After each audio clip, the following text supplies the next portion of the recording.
ఒక లీడర్ కి ఒక లత్కోర్ కి డిఫరెన్స్ చెప్తా ఒక్కసారి నండి. లాస్ట్ టైం మగాళ్ళలాగా యుద్ధం చేయటం చేతగాక వెనకుండి ఏవేవో మాట్లాడుతూ ఉంటారు నీలాంటి కుక్కలు.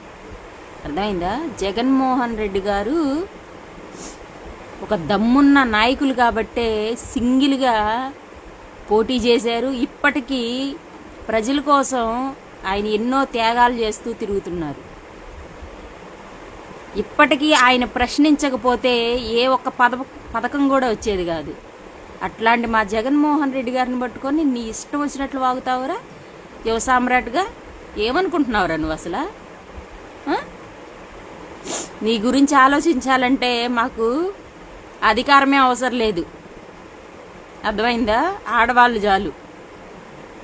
జగన్మోహన్ రెడ్డి గారికి దండయటం నువ్వు నీ ఊహలకు కూడా అందదేమో కానీ నీకు మాత్రం బతికుండగానే నడి రోడ్డు మీద బట్టలన్నీ ఇప్పి ఆ బట్టలతోటి నీకు దండేస్తావేమనుకుంటున్నావు?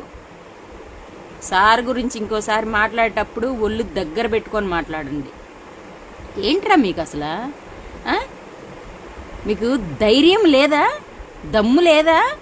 డైరెక్ట్గా తలపడలేరా మీరు మా జగన్ సార్ తోటి?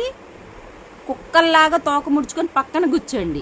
అంతేగాని మా జగన్ సార్ గురించి ఈసారి పిచ్చి పిచ్చి మాటలు మాట్లాడేవంటే మాత్రం నేను రావాల్సి వస్తుంది హైదరాబాద్. ఏముందలే కార్యకర్త అనుకుంటున్నావేమో. కార్యకర్త ఏమకేం తెలుసులే, ఎవరున్నారులే అనుకుంటున్నావేమో.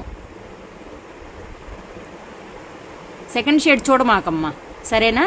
నా గురించి అయినా మా వైసీపీ ఫ్యామిలీ గురించి ఎవరి గురించి అయినా నువ్వు సెకండ్ షేడ్ చూసేవనుకో, నిన్ను ఈ విధంగా మాట్లాడిస్తున్నాడే ఆ బొల్లి వాడు కూడా ఉండడు, గుర్తుపెట్టుకో.